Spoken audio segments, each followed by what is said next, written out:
Go to the Races store. Super value. Our neighbors are promised to you. BCTV, we're giving it all we got.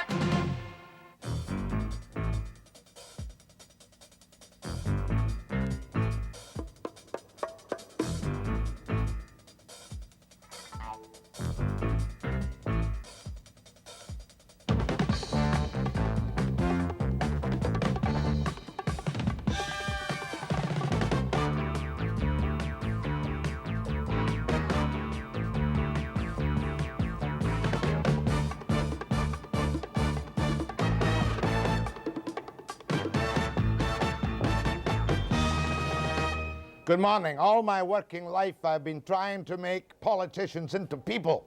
Sometimes it's easy, sometimes it's not so easy. This morning it's easy, because when a politician is on the defensive, he generally comes through brightly and aggressively. And boy, is the NDP on the defensive these days. They're in a real box, a real bite, B-I-G-H-T. What's going to happen when this magnificent fellow Mulroney sweeps the country? And what's going to happen when Pierre Trudeau, with his own unmistakable elan, pulls off something which looks like a little bit of triumph on his peripatetic peace mission, making great friends of the East Germans who will protect us, as I said the other day, from all the excesses of the Russians. Here this morning is the national leader of the NDP, Ed Broadbent.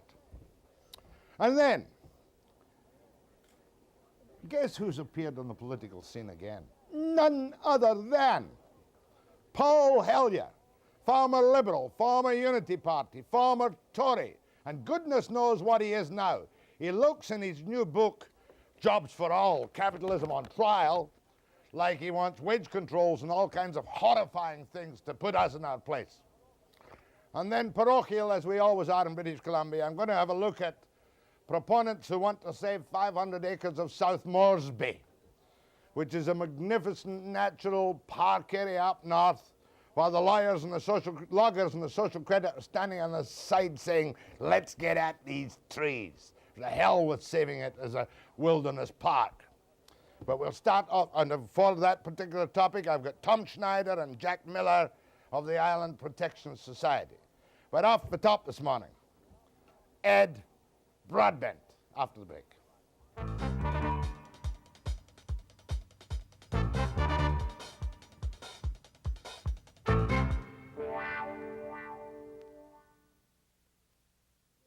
Good morning, Mr. Broadbent. Good morning, Dr. Webster. Skip the Dr. Webster. All right. I just want to dispose of one simple little matter before we get down to the serious business of the future for the NDP.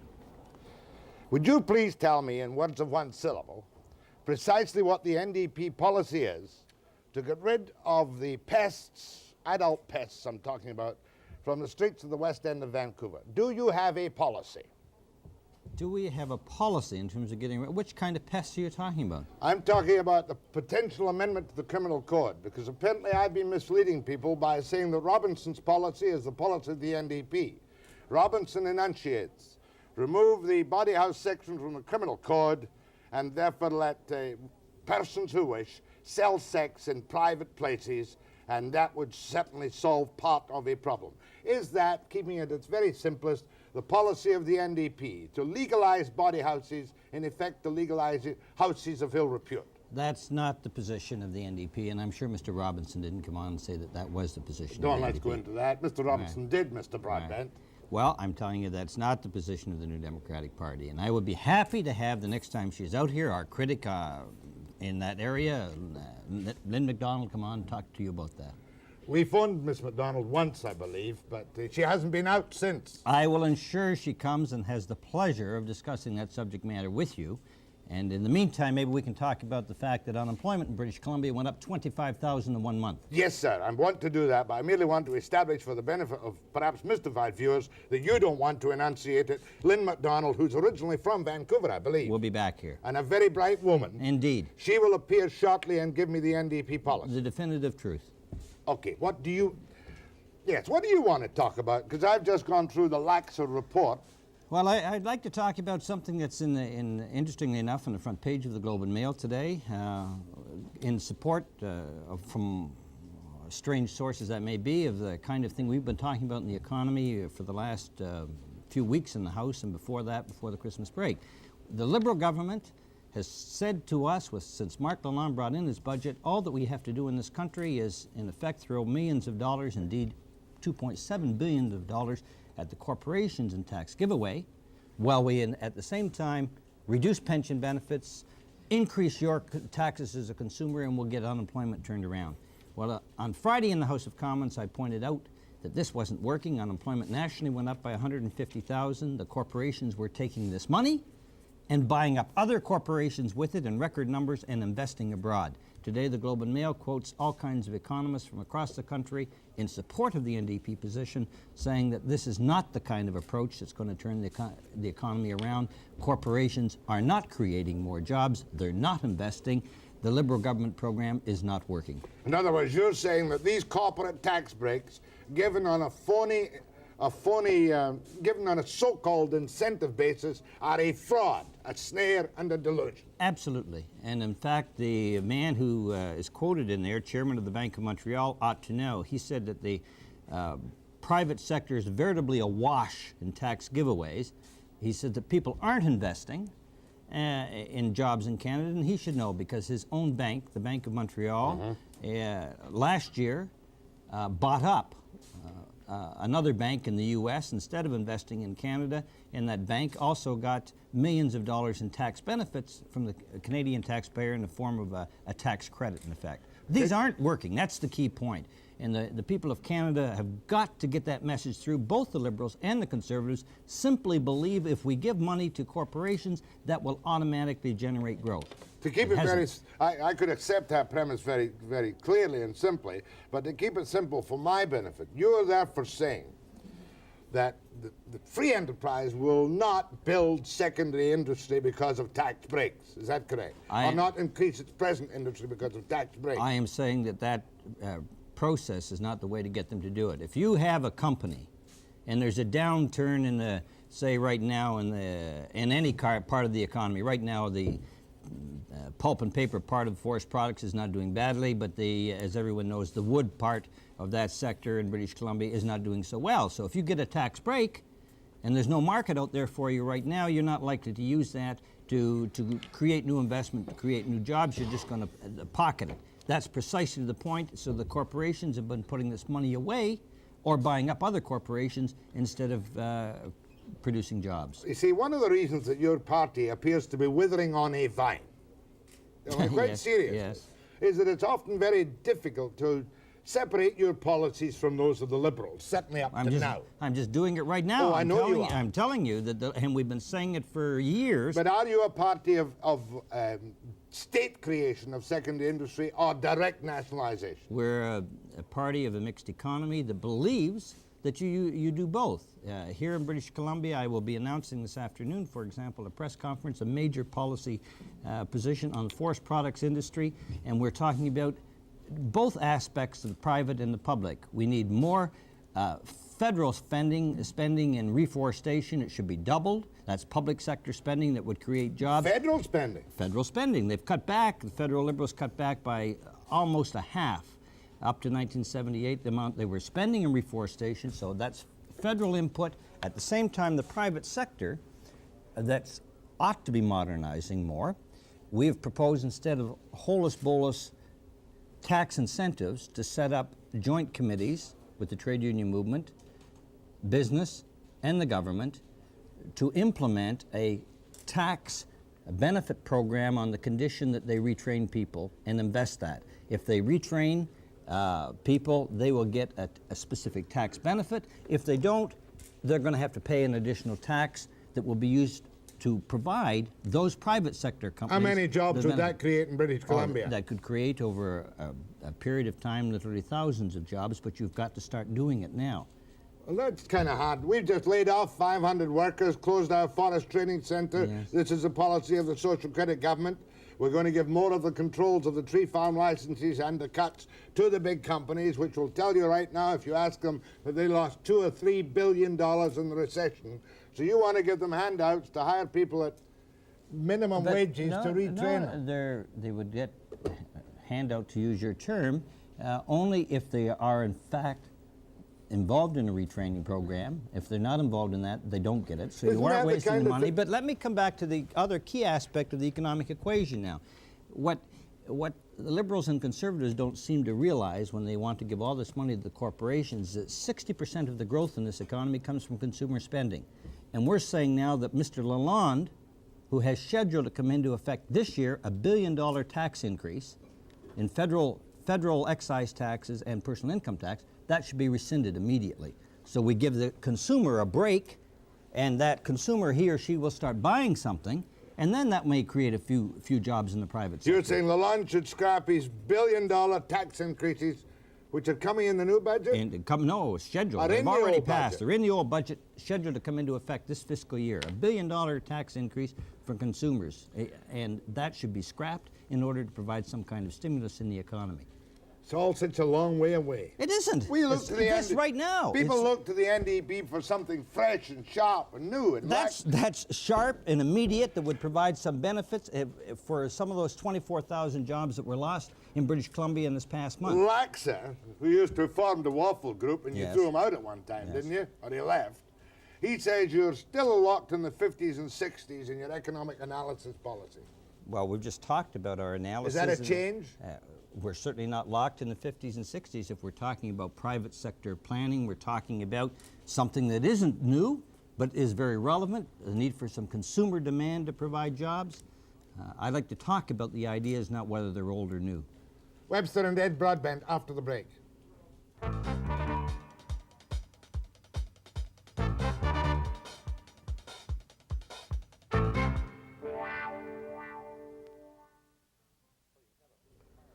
You're a very practical politician, even though you've never been in power and not likely to become Prime Minister of Canada, yeah? What kind of offensive thing is that? That's not of course, offensive. I don't. Let me be serious. Of course, I don't know if I'll ever be Prime Minister.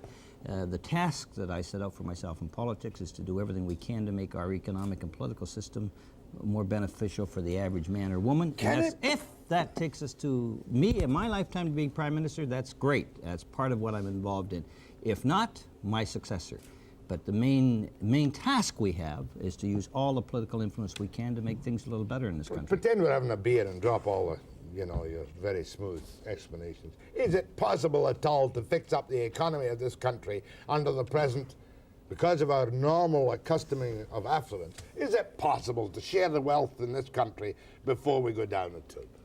Absolutely, it's possible. Right now, we have- Medicare. right. Look at you talk about sharing the wealth. As we're sitting here, literally hundreds of people downtown Vancouver who earned more than $60,000 a year last year didn't pay a penny in taxes because of loopholes in the tax system, because of a tax system that's been supported by both the Liberals and the Conservatives. The average tax rate at someone who earns $25,000 a year pays the same tax in a real rate as someone who earns $50,000. Because of the loopholes that the person at $50,000 can take advantage of. We could change that if you had a government that really wanted some fairness. Yeah, sure you could change it. And then you'd remove all the high flyers, the wheelers dealers, the guys who create jobs, the guys who find mines. That's the You'd myth. make them into Come on, civil Jack. servants. No, that's the myth. It's no person less than the chairman of the Bank of Montreal is quoted in the Globe saying that this kind of giveaway stuff is not necessary. If a guy can make a buck by investing, if there's a market out there, he's going to invest that money without getting a handout that comes out of the taxpayer's But pocket. he's so used to getting a handout, he wants both. Absolutely. Yeah, but and look- I'm saying you shouldn't get both. Look at our vastly powerful, unelected Western Canadian representative, maybe number 4 man in the government, Jay Costin, Senator Jay Costin, right? Yes. Very powerful man. He and Maurice Strong run the CDIC, don't they? Yes. A Decision nice senator who's not elected by anyone, responsible to no one, I got know. his appointment from Pierre Elliott Trudeau. terrible. Terrible. And these other appointments. What do you think of Kirby? What do you think of Pitfield? What do you think of Anita Ann Cools? Yes. What did they're you cool. think of the Cools Yeah. appointment? Well, I woman who's been don't quite agree dif- with any of the appointments. I'm not going to comment on the characters of the individuals. Some of them are fine people, but we don't need a system in a democracy in which the Prime Minister can give someone like that a $60,000 a year job for the rest of his life. The Canadians are so brainwashed to it that they expect prime ministers to pack the Senate with hacks. Well, that's why we would like to change it. Mr. Mulroney is not saying he changed the Senate. He ain't going to change it. No, he certainly is not. He's got to have a place to put the guys he doesn't want in his cabinet, right? Yes, and he's got quite a few there. And he's going to win the next election, isn't he? I don't think he's going to win the next election. I'm not saying who I think will win, but I don't think it's at all certain. Going into this, look at 2 years, not 2 years, 4 years ago, going into the '79 campaign, it was assumed that Joe Clark was going to get a majority government, that Trudeau was going out, and that the NDP was going to be wiped out. We doubled our seats. Mr. Clark didn't get a majority government. And I say right now fact, that you brought them down. if Mr. Mulroney doesn't start talking about some policies that he would bring in, if he would form a government, my prediction is that the popularity now that the Conservatives have is going to go down considerably.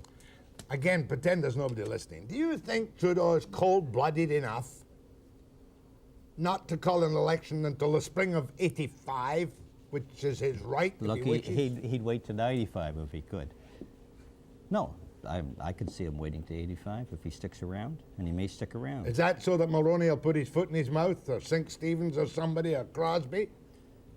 And that in terms of also his trying to rebuild some popularity for the Liberal Party. Is that God knows shameful? he needs time. Is that shameful? Is planning that, perhaps? Shameful. All politicians that have power tend to make decisions that would lead to their keeping that power. Mr. Trudeau's been a past master at that. No one should be surprised. One should be disturbed about what he's doing, especially in the economy.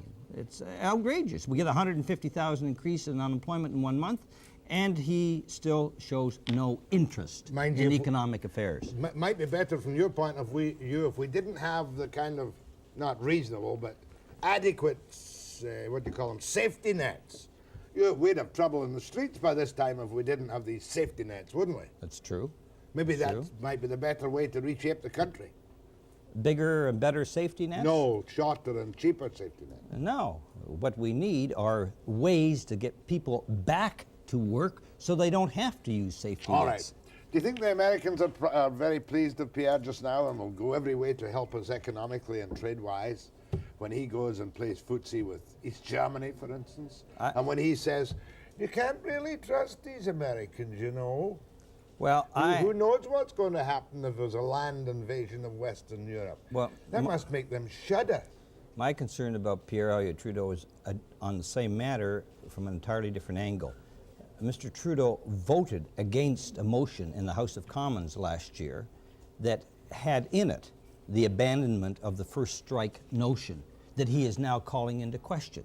Mr. Trudeau is a past master at saying one thing in Canada, voting one way in Canada, and when he goes abroad saying something else. If he were consistent, there's a debate this Thursday in the House of Commons, and I'll be interested to see what he has to say, because on the first strike issue, he is in one sense in good company. We have, in the New Democratic Party, raised that for a vote in the House, as I said last year.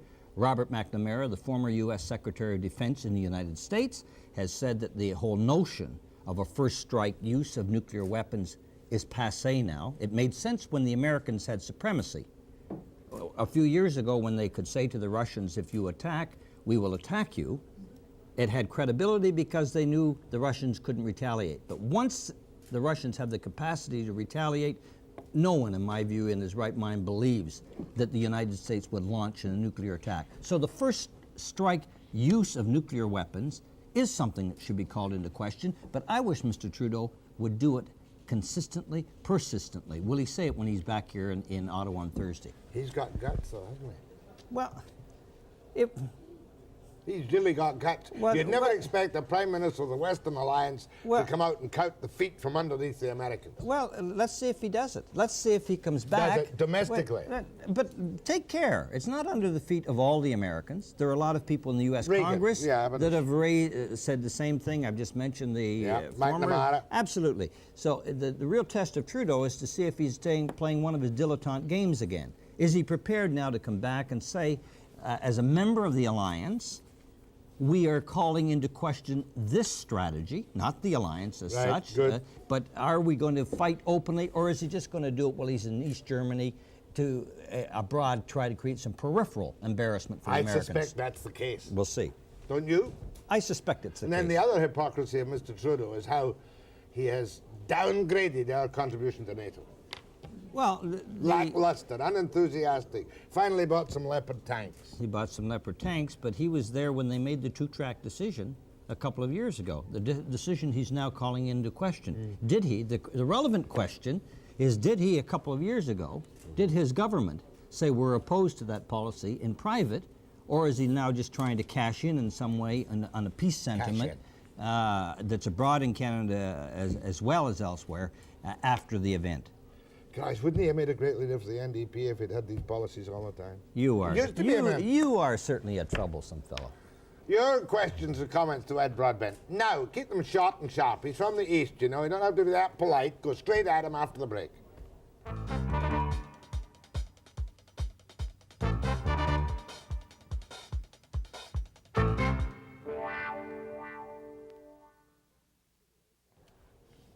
How old are you, Ed? 12. No, really. I'm not talking about your political age. I'm talking about your mental age. You're very sharp today. I am 48 next month. Not bad, you know. Still got your own hair. Still got my own hair. But I you kept don't- my own teeth. You don't golf or anything, do you? No, well, I do certain things, but I can't discuss them What in do the you, air. no, but what do you do? Right? What do I do? Physically. Now, Jack. Oh, come on now. What do I do? I go cycling. You cycle. I go skiing. You ski. I ski. You're right. And there are other things that we can't talk about. NDP are always say, give them an inch and they'll take a mile. Pity about the NDP here, isn't it? What do you mean pity about it? Haven't got any leader. Oh, well, no, because Dave is stepping down, and they've They've got got a about c- half a dozen candidates, One and they'll guy have who's one. a very nice bit of a carpetbagger, an ex-liberal who's going to go in at the top, Vickers. Ex-bureaucrat, too. That's That's the worst thing you could be. A You mean deputy he was minister. actually a deputy minister who was working for the public instead of Working for trying the to. NDP. Oh, what a terrible thing! I mean, Go ahead to Ed Broadbent. Yes, good morning. Keep Good morning. it short. Skip the good mornings. You talk about the corporate tax breaks Yes. as a liberal policy not working. yes. What can we expect from the conservatives since they're more corporate-oriented than the liberals? And I have a second question. Okay, I would say that they're not necessarily more corporate-oriented. They're certainly just as much, and they supported the kind of unconditional tax giveaways that have been in all of the last budgets. So I wouldn't say they're going to be any worse, but they'll certainly be no better. Go. Second question. Why is it that you allow Mr. Webster to get you into the position? All you talk about is the Prime Minister and the Mulrooney policies. Let's talk about some NDP policies so we know where the NDP stands. I'll Ask hang him up. a question I'd specifically. be happy. You ask me a question, I'll answer. Go ahead to Ed Broadbent. Good morning. Over the years, through innuendo and outright accusation, the NDP has always been painted red. And when you come to think of it, you know, the NDP, provincially, they came out with the best ambulance service in the world, as far as I'm concerned. And on the other hand, we have Bill C-169 going through the civilian security agency, almost like a secret police coming through. I ask you, in the last analysis, who's red? Well, it depends how we define the terms. I understand what you're saying. Obviously, the NDP is not red, as the way that term would always be used in our country, and we've done a lot of sensible social things of the kind that you're talking about. The NDP hasn't been called red for years and years and years and years and years. McCarthy, just the other Even going day. back to your day, It's the palest pink. pale pink. Pale pink, mixed economy. What do you mean I called them red the other day? No, McCarthy, in the paper the other day during the solidarity thing. Oh, that's grace on it. You know, McCarthyism. Go ahead, please. Mr. Broadbent, Yes, sir. sir, when you deny that the private sector is not making a comeback and investing into Canadian jobs again, you're trying to sell us a used car that not only won't run but won't even start. Because the fact of the matter is that despite your efforts vis-a-vis the National Energy Plan, the Alberta tar sands project is going to be tackled again by your much-hated multinational corporate welfare bums. And Chrysler Corporation has made its promise good that a few years ago was threatened with bankruptcy. It's now back in the full swing and hiring people again. Maybe Well, what your well- party needs to make good is a Lee Iacocco. Well, let's be clear in what's being said, if I may say that, sir. I have no objection to a government from coming in with the private sector, making very specific deals on the condition of performance. And you cite the Chrysler example. That was one where the government did take some risks on the condition that Chrysler put up certain investment. What we're objecting to is just the opposite kind of policy, namely across-the-board giveaways in the hope that the private sector would do something. That's the difference. Go ahead from Armstrong, BC. Oh, it's the wrong one. My mistake. Go Sit ahead. there and point a finger at Mr. Pierre Elliott Trudeau continually, day after day, and in the House of Commons when your party are the people who pushed Clark out and got that guy reelected. Yes. Well, I'm sorry, sir. That's I suspect you're a conservative supporter. That's part of the old myth. If you look at what has happened both before the last election and since the last election, the Conservatives have voted with the Liberals twice as often as the New Democratic Party. They do it day in and day out, and especially all the financial measures. And it was Mr. Clark's own budget, brought in by Mr. Crosby, that caused them to come down. I met with Mr. Clark right after the 1979 election, and I said to him, look, clearly the people of Canada wanted a change. You don't have a majority. If you tack your program to take into account some of the things that the NDP campaigned on, not all of them, but some of them, because we got a big increase in our vote, you may survive. And I'll always remember his answer. He said to me in private, something he said public, so I'm not giving anything away. He said, I'm going to govern as if I had a majority. Well, I just went away shaking my head because he didn't have a majority. And so he brought in an extremely conservative budget, and he got defeated as he deserved to get defeated. I don't know that, but the Liberals didn't deserve to win, let's put it that way. Absolutely not, and we voted against Mr. McEachin's budget. We voted against Mr. Clark's. One was as bad as the other. Go ahead from Mission. Yes. Speak up, ma'am. Mr. Broadbent, Yes, ma'am.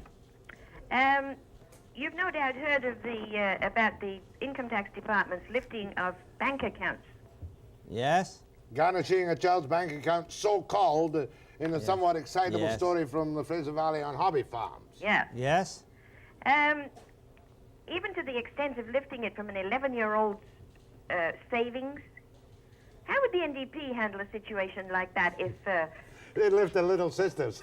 Yeah, right. Isn't he? Do you listen to this guy every day? No, I no, can't no. understand. No, I don't. I don't We like do his him, little really. sister, his nephew, his cousin, and his grandparents. We lock up the grandparents, according to Jack.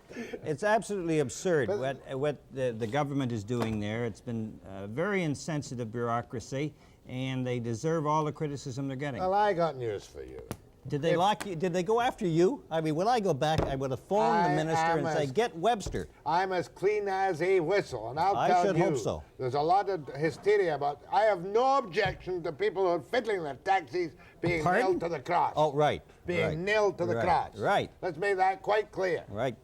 Even broadcasters, You're damned right. especially broadcasters. Damned right. All right. Go ahead to Ed Broadbent. Hi, Ed.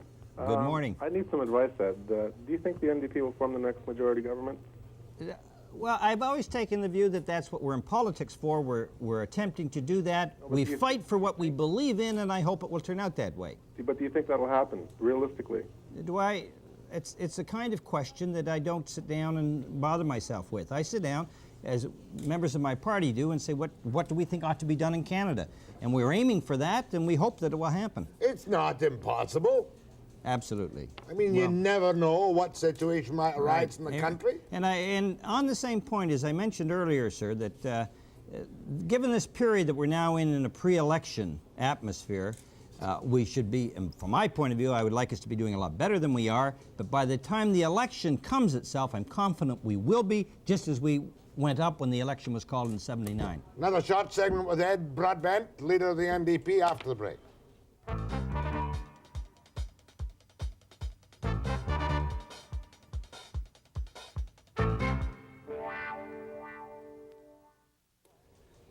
Ed Broadbent. Go ahead, please. I'm Mr. Broadbent, yes. Good morning, sir. Yes, I'm what I'd call a former staunch supporter of the NDP. I'm definitely against anything the Socreds have ever done, and back in the Barrett days, I was very, very excited by that. I consider that the halcyon days, what was going on in BC at the time, but became also very disillusioned by the way the NDP really muffed a lot of the policies then. We haven't got time for an inquest. We have time for a question. Okay, real quick. Since I'm really concerned about the waning popularity not only of the NDP but of leftist, socialist, and Democratic parties across North America, maybe indeed across the Western world. And I'm wondering if you can address yourself to what is happening in the left of center politics that is causing this? It seems to be certainly in North America. Oh, let me try to be very brief and too simple by definition. I think we're getting a good part of the spillover from what's gone on south of the border. As all Canadians know, we're very strongly influenced by what happens in the U.S., especially by whoever the president is in the United States. And there's been a great hype on conservative approach to the economy, to social programs and so on, and I think that has some impact. The other is, that I've talked about before, when Canadians or anyone else are feeling somewhat insecure, there is an immediate impulse, doesn't last too long one hopes, for them to react in the small c conservative direction rather than move in what I would regard as the progressive way. So we have to deal with that by talking in serious terms about tax reform, about serious approaches to the economy, but I'm under no illusion that in the kind of atmosphere we're in, that's tough going at times. And of course, we had another example yesterday. We've got two cries. Well, we had one strike that collapsed yesterday. Most strikes in British Columbia now collapse the moment there is a vote on a final ballot. The OTEU collapsed yesterday after holding out unnecessarily for God knows how many weeks, putting thousands of people out of work. Now we've got this dreadful business where the IWA has accepted a package. The boss says that's all the pulp are going to get. Pulp are out for God knows how long with an employer lockout. Yeah. Maybe it's the unions. Maybe the unions, their lack of sensitivity, their lack of real democracy and final ballot supervised votes are making these crises. Well, it's the companies, you just told me, that locked them out, that the unions didn't go on strike. Yeah, and if we want to get beyond the confrontation approach, it seems to me that the corporations, the managerial people, always is the case in history, those with power, if they take the initiative and give a more effective say to the unions. When they introduce technological change, why don't they set up, as they've done in Europe, or indeed in Japan in a different way, the right of workers to participate in those decisions? Because we're still in the Middle Ages right, in that attitude. Right, but I come back to those who have power. If you're the president of a corporation, then or whatever, it seems to me you should take that initiative with the trade union How many people. unions would accept a position on the board? Can you see Gruntman or Sloan or the Pulp or the PPWC? That's trading with the enemy. Whether it's on the board or in some other way, and on an effective technological committee that would have say in effective say in the introduction of change. The point I'm talking about, the unions and the companies would have to work out the means. The IWA has done that in the past here, but the principle should be accepted. If we want to get away from confrontation, you've got to get into sharing of power and joint decision making. If you took the Libs or the Tories' place in Ottawa, would you legislate that kind of intelligent cooperation? You will put a guy on the board. We would legislate the right for the introduction of all serious changes like this for workers and management and the government representatives to have a joint committee to determine the terms for its introduction. That would be a major step forward. Despite what Art Kuby says, we were teetering on the edge of a general strike here, and the Soc-Red government, by remaining fairly tough, giving here and there, wiped out solidarity. That tells you something, doesn't it? Well, I'm not sure what it tells you. I think the solidarity is seen from outside of British Columbia. A lot of ordinary people were fighting for some pretty important rights. Oh, agreed. And not just trade union rights, but the rights of women, the civil liberties, all kinds of issues that go beyond the trade union movement itself. But Bennett is fairly universally respected, believe it or not, for at least the appearance of cutting back this much-hated octopus of feather-bedded civil servants.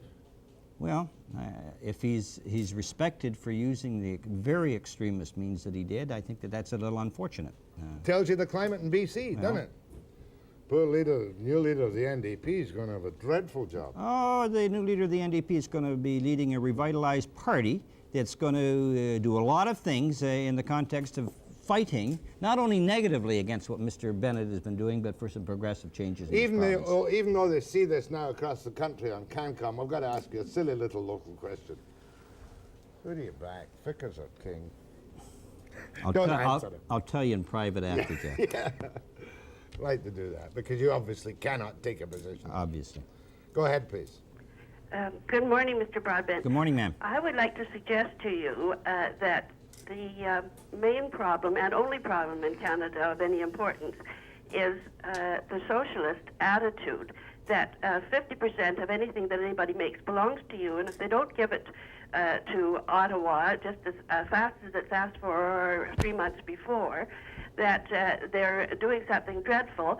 Now, I think Ma'am, that can I just- if a good fairy would come along and put a thorn hedge around Ottawa and put you all to sleep for 100 years, the country would be phenomenally prosperous and everybody would work. Okay, Ma'am, I want to be polite and considerate. I Don't mean, when you have say to that's be. the socialist attitude, You're on the it Webster isn't. show. It is not the attitude. We want a fair tax system. We don't want to tax the rich out of existence, but I, for one, as a Canadian, who's pretty well paid, thank you very much, find it very objectionable that pensioners have to pay income tax, that people collecting unemployment insurance have to pay income tax, but that we have literally thousands of Canadians who earn $60,000 or more per year who don't pay any taxes. All I want is the upper income people I to don't pay know where their they share. find all these fiddles. I don't. Well, However, I'm not exposing my own particular what you call them on the air. Very quick question. Isn't the Senate Reform Committee just a bunch of garbage? it's a complete farce. I mean, it's not going to happen. You have to have 7 provinces agree, plus the federal government. They aren't going to agree. And the key recommendation, elect someone to a 9-year term, and they can't run again. 9 years of sleeping in the Senate. Absolutely. Just And smashing. they're not responsible in it. We don't need another layer of government in Canada. You would wipe out the Senate, I trust. Turn it into a gymnasium and have compulsory calisthenics for the senators. You'd wipe it out, though. You'd Yes. finish Yes, with we it. don't Gone. need it. We Just don't the need House it. of Commons. We don't need it. Fair enough. You're up to my university at noon, are you? Yes. SFU. Speak to the students. SFU. What are you going to talk about? I'm all the things that the forces of truth, beauty, goodness, and light believe in. What time? It's been a pleasure to be What here. time, Mengi? 10:30. 10:30. I've got to go. Give him my regards. It's been a pleasure. What should I ask Hellyer? Eh? Paul Hellyer's here. What should I nail him on? I am very sympathetic to anyone that comes onto your program. So I think you should treat him like a gentleman that deep down inside you really are. I keep trying to make you people human, and it ain't all that easy. Thank you Gotta very go. much, It's been Ed a Broadbent. pleasure. Very good. We'll watch this disarmament. This is a key to an awful lot, this It is. disarmament debate on Thursday. It's very serious to see if Mr. Trudeau says at home what he said abroad. Next, Paul Hellyer. Jobs for all, capitalism on trial, and who knows what with the Paul Hellyer after the break.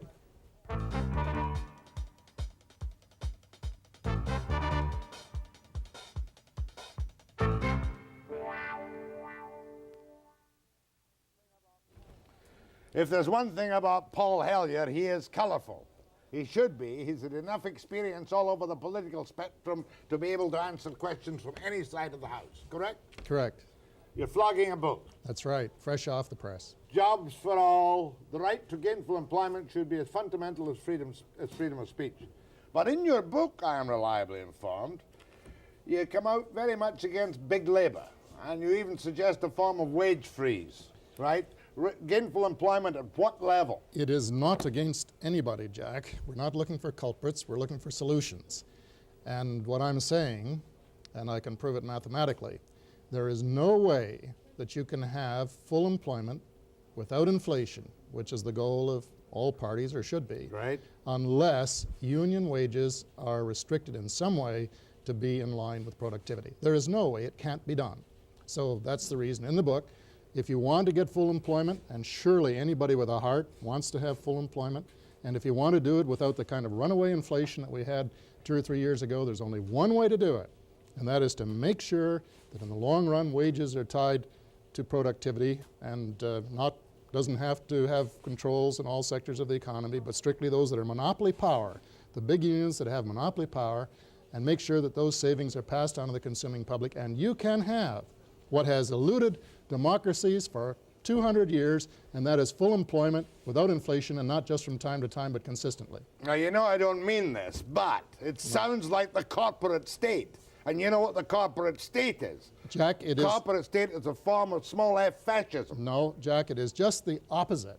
If you do what I suggest in the book, then you can undo half the bureaucracy we have at the present time, which was set up to treat the symptoms of high unemployment. You put, Lloyd Axworthy would put a program in to put a few people back to work, and you have a retraining program, and you do all of these things. Why?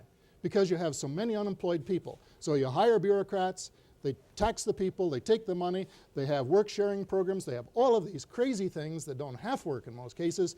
which are no substitute for jobs, and the reason is because the economy isn't run right in the first place. And here's Broadbent now announcing a program of vast subsidies to the forest companies to create jobs by reforestation. No, but he said something else which makes more sense, and that is that you don't need subsidies if you have a market.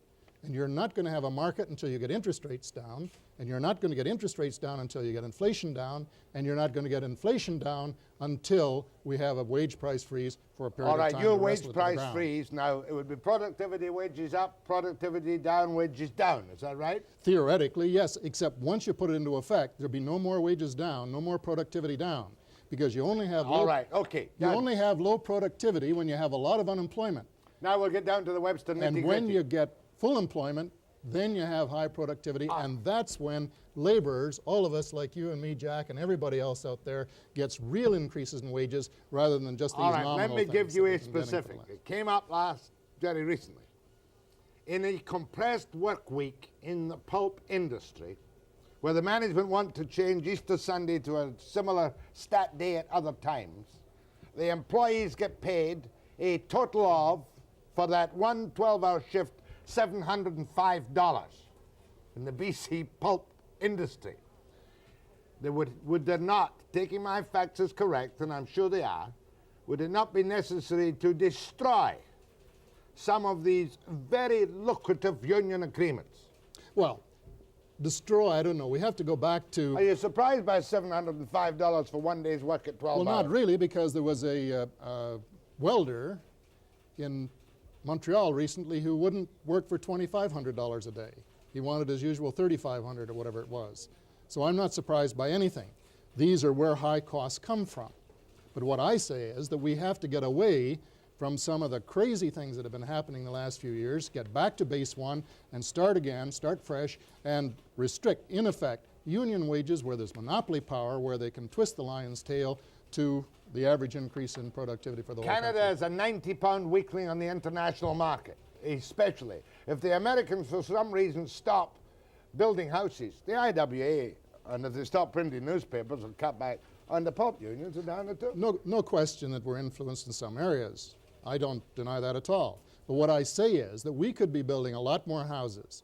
We could be building a lot more apartments. We need apartments in Toronto. We need thousands, tens of thousands of new apartments. And if you brought interest rates down, as you could do under my plan, by about 3% below U.S. rates in 1 year, you could build tens of thousands of new apartments, put people to work, and then you'd have a market for more... But then we come to the other thing, and I'm programmed like a newsroom monkey on this. You say we could be 3% below the American rates in 1 year. You know perfectly well that these great, wealthy, patriotic Canadians would whip their money out the country. No, they would not. They would not, You'd Jack. have control. No, they would not, Jack, because they're not stupid. And an investor... They're greedy. Oh, well, they may be. But that proves my point, or the one I wish to make. The investor looks at the bottom line after taxes and after inflation. So if there's 5% inflation in the United States, and there's zero inflation in Canada, which I say we could achieve in 1 year, then you could take a lower rate of interest in Canada and still have more purchasing power left in your pocket. And that's what your greedy investors want. And that's what they get this way. Yeah, that's right. I wouldn't buy gold. I wouldn't put money abroad, any of that. No, you want the highest rate you can get. And you want to live in Canada, and you want to spend your money in Canada. But you can get that interest rate down if you get the inflationary factor out of it, because the way it is now, you have to pay tax on the inflation as well. Now, what kind of response have you had from the big boys on this one? Well, it's mixed, as you might guess.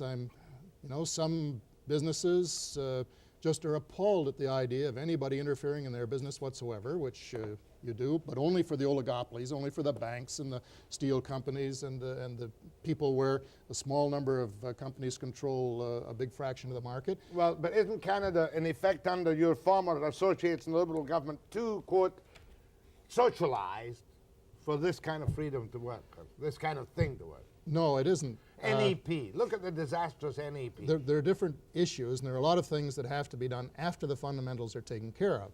But what I concentrate on in the book is getting the economy working so that interest rates can come down, the economy can expand, people go back to work, start earning incomes, bring the deficit down, and get things rolling. And then you start looking at all of the make-work programs and other things. There's no argument that what you say makes sense. And if you have wage increases only in all monopoly industries based on productivity, it would probably increase productivity immensely and create jobs. It sure would. And I suggest also, and this is becoming fashionable again now, profit sharing in manufacturing in some areas. Smaller firms. You can't do it in the big boys. No, well, sure. Well, and you can in some too. I think a lot of people are looking in that direction, so that a worker in a company or an industry has two incentives. One, the profit sharing in his own country, company rather, and one, the profit sharing nationally that he would get. I had a friend who made millions by profit sharing. Gave his guys shares. Would have company meetings on the bids they would make, and productivity would go up, and he could cut his bids to get the jobs. But that was big enough, but only a moderate-sized company, a couple of hundred employees. Now, question: into which political party to which you have belonged does this fit? Well, which political party really needs some fresh economic ideas? The Liberals. Right. So you're going to run for the Liberal leadership? Jack, that, in my opinion, is not realistic. So in other words, you're saying no. You'd like to, but no. Well, I'm trying to be a realist, and I think there's nothing worse than that's right. politicians, and especially old politicians, as you were calling me off camera there, having illusions of grandeur. But I would like to take advantage of the opportunity, if there is an opportunity, and that is still to present it, to try and get enough support for some common sense policy. Haven't you run out of political friends yet? Well, I've got some still, but the main thing is I've spent 35 years passionately believing that you could run our economy with full employment and without inflation, and I really want to try once more to see if I can't get people to agree. If at first you don't succeed, try again with any political party that will listen to you. Well, or has reason to listen. After the break.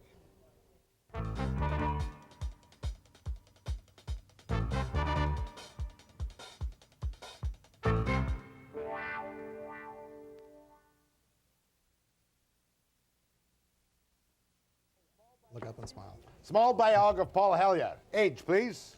60. 60. First cabinet post in the Liberal government that you held? Associate Defense. And then? Then Defense. And unification? Right. The janitor's uniforms? Then Transport after that. Transport. Housing. Mm-hmm. And then left party? Yes. In SNIT? No. Very amicable? Amicable. Next move in politics, Unity Party? Action Canada, you were close on that. Damn it! Action Canada. That's what we need. We need a little action. Action Canada was flopperoo? One might say so. It got a lot of supporters and helped promote the ideas, but... Next one, Conservative Party? Conservative. Ran for leadership? Correct, yes. Failed? Yes, yeah. Next one? Foot and mouth disease there. Yeah. Toronto Sun? Toronto Sun. Columnist? Yes. Sit beside Barbara Emile? Yes, and this is Are she and you soulmates? We get along very well. Yeah. Charming woman. She is. Right as button. A little bit to the right of even Genghis Khan. Wherever. Better looking than Hellyer? Yeah, indeed, absolutely. Go ahead, please. Good morning, Mr. Hellyer. Actually, I'm a little bit surprised you got any political friends left at all after probably offending the right with the headline about capitalism being on trial. I think you're going to be a pariah among the left with the comments about the unions. Well, what we have to do is come together in the center. And what the book does, it goes back into economic history and analyzes where we came from and how we got here. Mm-hmm. And I argue that the division between left and right was based on a false premise. The false premise really was that you can't operate our kind of democracy with full employment and stable prices consistently. Now, I'm not sure whether the concept you're advocating is any more than the supply-side dueling on napkin of a few years back, but it seems that the concept's already been tried in the U.S. What I'm proposing...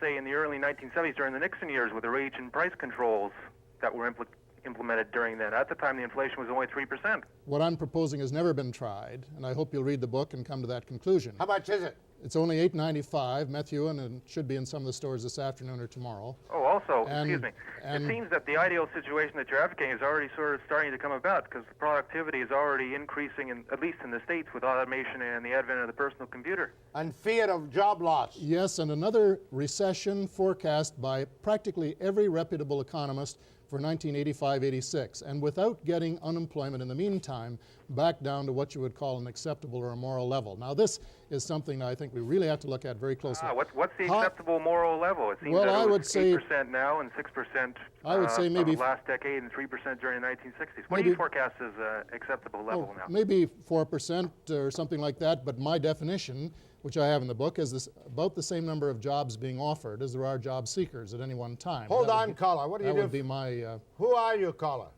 Vancouver. No, but what do you do for a living? Computer programmer. How'd you guess? Remarkably bright. Jolly good show. Keep nagging the politicians. Mind you, 3 minutes of high-level talk, and I've lost grip of it. Go ahead, please. Good morning. Good morning. Good morning. May I digress from your book? Yes. As an ex-serviceman of thousands of men in this country, in our opinion, you are a disgrace to this country, sir. We stand on the decks of a Navy ship in a green uniform, and we are laughed out all over the world. Sorry, Jack, let me finish my speech, please. You have done more harm to this country, as well as the man you served, and if you need that book so hard, mister, to live on, then you should be hung. Goodbye and thank you. Well, maybe I should be hung, but... Hanged. Hanged. You should be hanged. Right? The book I don't really need to live on. Let me say two things about the unification. The opposition, unfortunately, has really come down to 2 points. One, the uniform, which I understand perfectly, and two, the present state of the forces and their lack of equipment and undermanning. On the first issue, I think the time has come, for psychological reasons, when the uniform should be replaced with a new uniform of the choice of the members of the armed forces, but not 3, 1. And the reason for that is that there's no way that you can have the advantages of integration and unification and still divide up the 50,000, at least the 50% of people in the forces between the 3. No one has figured out how to do that yet, including the Fife Commission, set up by the Tory government with the deliberate purpose, really, of recommending going back to 3. They couldn't find a solution for it, and as far as I know, there is none.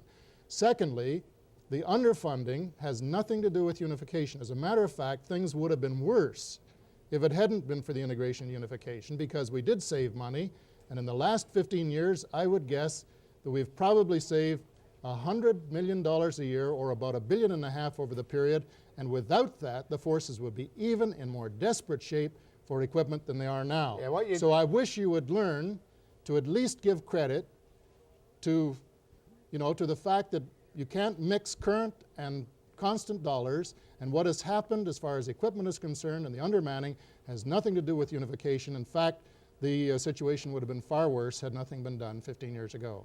You did combine all the supply side and make a hell of a lot of savings. A lot of savings in supply and intelligence and recruiting and all of these things. After the break.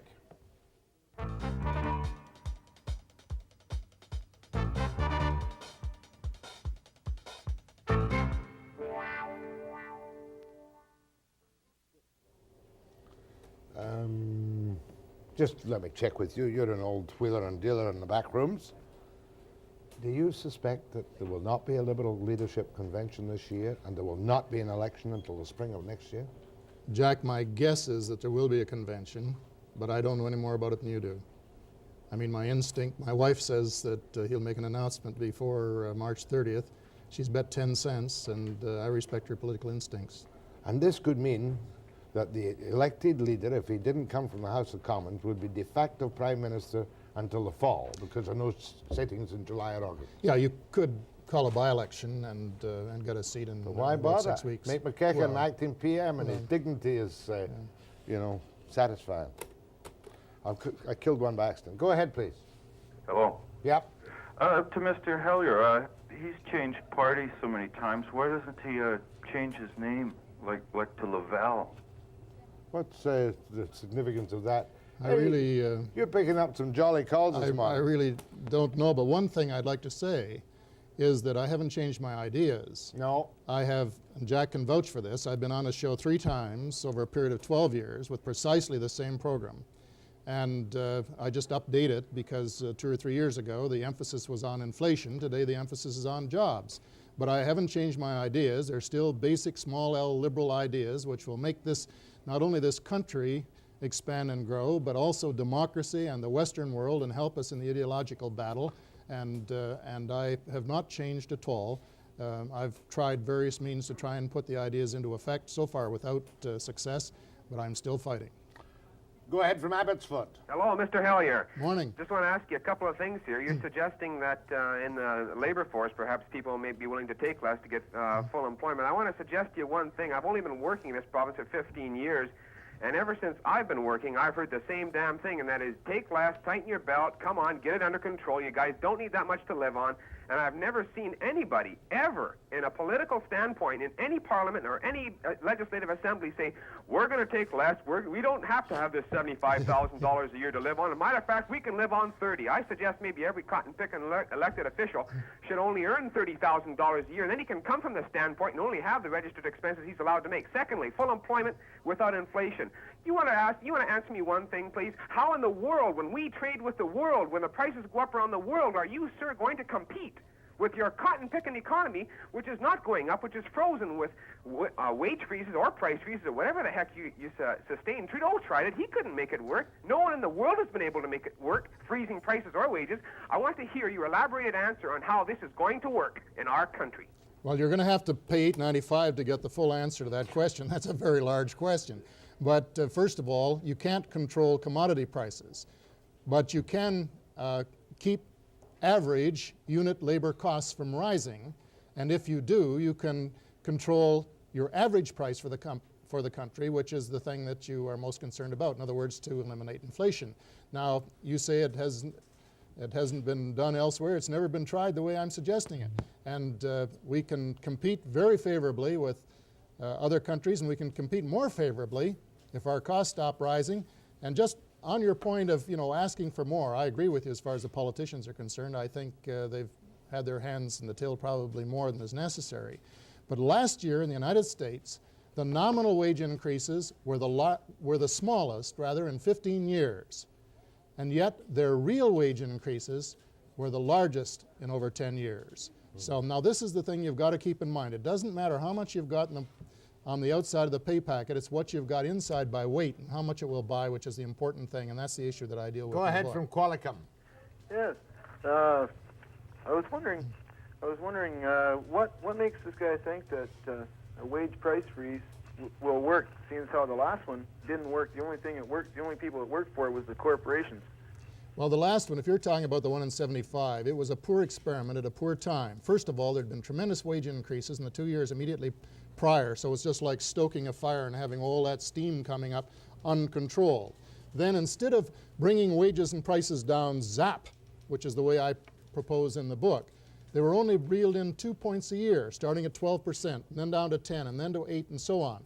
Now, into the side of that, you had a shock from oil price increases, so that naturally labor, and I agree totally with the point of view that was expressed at that time. They said, well, you're controlling wages, but you're not controlling prices. Prices are going up. The prices went up before the freeze started, and then every time they got a chance to put them up, in the meantime, they put them up, and then after they lifted the freeze, the prices went up again. Absolutely. It was a disastrous experiment, the way it was done. But what I'm proposing is a total freeze on wages and prices. You have to stop the spiral for 12 months to get inflation down to zero or close to it, and then after that, you take off all the controls except where there's monopoly power. That's where there are big unions. Oh, now, I've misunderstood that. Total freeze of wage and prices throughout the country. Throughout the country. Everything. Everything for 1 year, except, and then total freeze on wages in monopoly industries. Guidelines after the 1 year to keep it from starting all over again. First, you get it down to the ground, get your interest rates down, get the economy growing, and then you say, what have we got to do to stop this wage price dance from starting all over again? And what you do is control monopoly power. In essence, a substitute for an anti-combines law that doesn't work and hasn't worked for 100 years. Not bad at all. One more call. Go ahead, please. Hello. That's you, sir. Yes, I'm glad he stated that he did not need the proceeds from the sale of his book to maintain his standard of living. It should be on the bargain table within 30 days. Well, you say that before you've read it, and I would much prefer to, But to you hear say your you opinion. have no illusions of grandeur, but what you're saying is freeze or peg union wages and prices, but the companies and investors will, beyond their patriotism and their honor, to keep the money within the country. That's absolutely ridiculous and nonsense. It's unbelievable that you would think investors would keep their dollars in Canada when they can get 2-3% higher in the United States or in other foreign countries. That's just not believable. I You don't know that on Bay Street. I don't know what you're talking about, because wage rates, are you talking about interest rates? Interest rates. Interest rates are a function of many things, but including inflation. And if you've got 5% inflation, and say someone with a 50% tax rate, they've got to get a 10% interest rate to break even. They don't make a profit at that. That's just their break-even point. And so I suppose the most significant thing in Alan McEachin's budget of 3 years ago was that you can't have an independent interest rate policy unless you have an independent inflation policy. And what I'm saying is, by getting inflation down to near zero while the United States stays at around 5%, we can get our interest rates down maybe 3 points below theirs, because if we had zero inflation, then somebody with a 50% tax could lend you money for a mortgage at, say, 8% and have a heck of a lot more profit than they are today at 12 or 13. My thanks to Paul Hellyer, columnist for the Toronto Sun.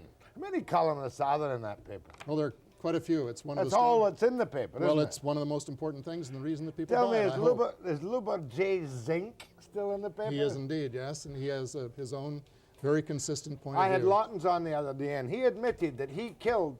Was that right? Where was oh, that was Toronto Star. Gary Lawton's. Yeah. Do you know that he killed Orphan Annie because it was a neo-fascist column? Whose? Orphan Annie. Did he? Killed No, I it. didn't know that. He was just promoted upstairs, and Yeah, he's feel rather editor sorry for him. emeritus. Yeah, never- What's that mean? Sits in the corner doing nothing. I think that's his problem at the moment. Yeah. Nice fella. My thanks to Paul Hellyer. Next, Good to see you you. want to call about the South Moresby caper? You want trees and gorgeous grandeur and peace and quiet and no logging? Now's the time to scream after the break.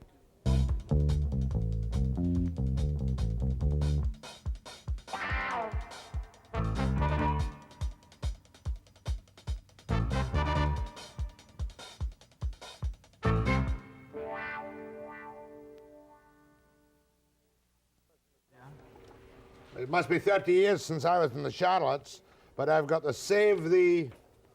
South Moresby. Save, and what's the name of your campaign? South Moresby Wilderness. Save the South Moresby Wilderness, which is 500 square miles of some prime timber and fairly untouched timber and lots of land. And the Social Credit government has set up some kind of a task force to look at it. And the Social Credit government will, if you believe me, will probably go for logging the timber one way or another in this time of economic restraint. But I have with me Tom Snyder from the Islands Protection Society, who is, when you're not here, what are you? Oh, I do construction work, fishing in the summer. And you've been up there for how long? Oh, 13 years. 13 years. And then we've got Jack Miller. What do you do up there? I'm a scaler, Jack.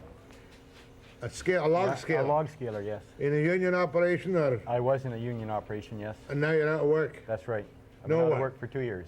Well, maybe you could make your case for me on South Moresby Island. It looks gorgeous. Do we have any shots or film of it or whatnot? Do we have? Oh, no, that's a rapacious logging after the fact. Have we got no beautiful scenic shots of South Moresby? That was not necessarily on South Moresby, that logging, was it? No, that's to show the level of waste that some of the companies are leaving behind. What's in South Moresby is... tell me about it. It's a compact area, and you've got some of the biggest stands of cedar and hemlock and spruce. With that, you've got a 25% of the BC's seabirds nest there and are very interconnected between the forest and the water. We've got 1,600 kilometers of shoreline, which host an incredible abundance and diversity and wealth of marine life. With that, you've got a case for an ice-free age, an ice-free zone in the Alpine where there's unique wildflowers. The mammals have had longer than 10,000 years to evolve, and there's just a number of endemic species. It's been called the Canadian Galapagos. More than anything, it's a very small area and it's got a lot in it. And it's not because there's not timber values there that we're asking for it. It's because it's Canada's last chance to have something really outstanding, a microcosm of the Canadian Pacific, and have it in the park system. It's the future. It's a beautiful area, Jack. We just come from a tour all through BC. It equals the Rockies, it equals the Kootenays. It's a really extremely beautiful place. We have 3 slides of it, which is the best we can do, but let's have a look at it. That's seals in South Moresby? That's sea lions. Sea lions. Half the sea lions anywhere in the Canadian Pacific are in South Moresby. Next magic lantern slide. That's just a view across one of the bays in South Moresby? Yeah. Untouched by human hand, more or less, as of this moment? Yes, it's about as isolated as you can get. They haven't been able to afford to log it yet. Now they've gotten most of the big timber in the province, and they're looking at that area. We think it's better to use that area. Any idea what the count is? How many thousands of millions of cubits there are in there? There's quite a bit, Jack. It's in the millions of dollars in value. And easily logged and easily accessible? Not easily accessible, not easily logged. It's going to be very expensive for them to log it if they go down there because of its high values. We think that Western Forest Products really would like to get out of it if they could get timber somewhere else. Just a minute, Western Forest Products, is it in a tree farm license? Part of it's in a tree farm license. Whose tree farm license? Western Forest Products. Western Forest Products. And so that's part of their allowable cut? That's right. And you suggest that they, if it was the government of Waterland, who has fired a lot of his staff, gave them a switch, Western Forest Products would gladly accept it? I think so. I think they've been under the spotlight for so long, I think they'd like to get out of it. Now, I have in my notes here the fact that some kind of task force was set up by the Social Credit government. What can you tell me about its activities? Well, it was over a period of 4.5 years. We outlined the values that were there. We talked about the forest values, we talked about the fisheries values, the salmon streams and that. We talked about all the number of seabirds and all the natural features. We looked at the amount of tourism that's being in that area, and we looked at what the future could I hold. understand this report has now been written and been submitted. A task force report has been submitted to Tony Brummett. Yeah, the ELUC is going to be looking at that report today, and we expect them to release it to the general public very soon. That's the Environment and Land Use Committee of the Cabinet. Mm-hmm. Have you any idea what the recommendations are? Do they go for saving the 100% of the trees up there, or do they not? There's ranges, Jack. They go from 90% preservation to 90% utilization for forestry. What do you want to see? I mean, in this time of restraint, I'm sure the IWA is in favor of logging it. Am I correct? They're in favor of logging it, of course, but I don't think that's the issue. I think that they should utilize the timber that they've got much better. They shouldn't leave so much waste in the bush. They should utilize the timber better in the mills. I think we could recover those jobs that would be lost very easily if we did more work with our logs once we get them in the mill, get more value added out of the logs. Is there any urgent need to log this place? Well, the company, their TFL says that they're quite anxious to get in there. You know, for me, it's a fact of whether we're going to take these jobs in the next 10 years or whether we're going to take something that's going to have lasting value. I mean, the tourism sector of our economy is the only sector that's growing, and they're not coming to BC to be on water slides. They're coming because of the natural wilderness. They're coming because of what's special about South Moresby. It's not infested by relics of the 60s, is it, living in teepees? There's nobody down there. No, I'm asking you seriously. No, that's true, no. Because I have some experience of relics of the 60s living in teepees. It's not. It's a clean area.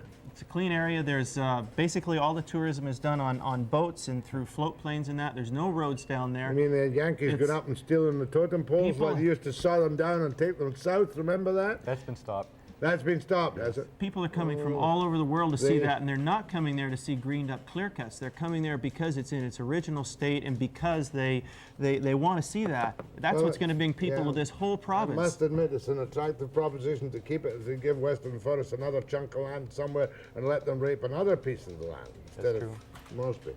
Go ahead, please. Are you there? Hello, Jack. Speak up. Where are you calling from? Oh, Vancouver. Right? Yes, Jack. Just going to say a couple of things and then I'll hang up. I'm all for the gentleman's project. Seemed like two nice guys. I was kind of surprised. Don't know what I expected this morning. Go ahead. Well, yes, being the type of locale that it is, I think something like that, the virgin forest, would make an excellent laboratory, being no similar environment where biologists... So you're in favor of saving South Moresby? Oh, definitely. Anything else? No, then. Thank you. Go ahead, please. Good morning, Jack. I also from the Charlottes, and I think something that you should be aware of before any decisions are made is the political and geographical situation that exists on the Charlottes. Tell me. There are two islands on the Charlottes, Graham Island and Moresby Island. Right. Most of these people that are in this concept or in this group that are fighting for the protection of Moresby Island all live on Graham Island. They are primarily living on government lands, squatters, what have you. A lot of them are part-time workers. They don't really stay around that long. They sort of grab onto an idea or a concept and run with it for a while. Some of them are very conscientious people, but by far the majority are not part of the workforce up there. You mean the layabouts? That's true. There's nothing wrong with a well-balanced and a well-managed forest industry.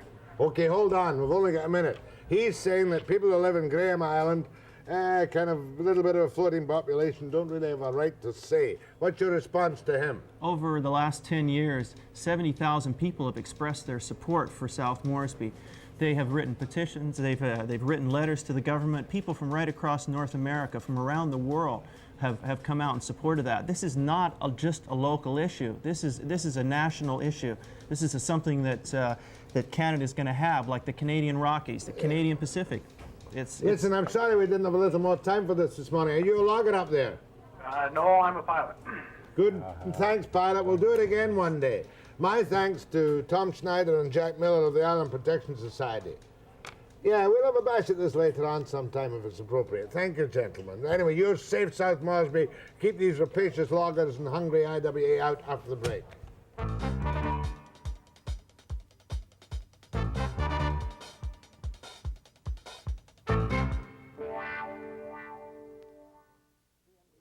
This is Monday. On Wednesday, we get preempted by the Olympics until 10:30. So don't forget, Wednesday, we're going to be on from 10:30 till noon.